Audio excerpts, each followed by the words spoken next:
এটা কোনো কথা হলো? কোন দলের নাম উচ্চারণ করলে ওযু করে উচ্চারণ করতে হবে।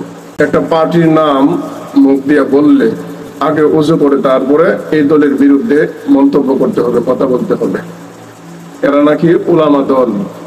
আল্লাহ এদের এই ধরনের জাহেলিয়াতের কারণে দুনিয়াতে না জানি কত বড় গজব নাযিল করে।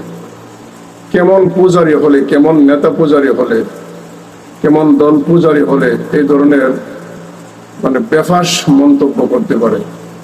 শুনুন আপনারা তার বক্তব্যটা।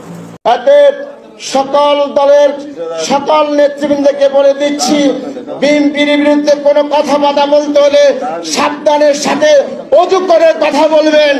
অন্যথায় বাংলাদেশ জাতীয়তাবাদী দল, বিএনপির উলামা দল, স্বেচ্ছাসেবক দল, ছাত্র দল, যুব দল, আমরা কেউ বসে থাকবো না ইনশাআল্লাহ। শুনলেন তো?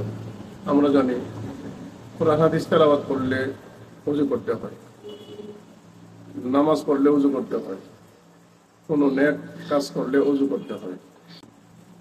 কিন্তু কোন দলের নাম উচ্চারণ করলে ওযু করতে হবে, এটা মূর্খতা এবং মূর্খদের দ্বারাই শোভা পায়।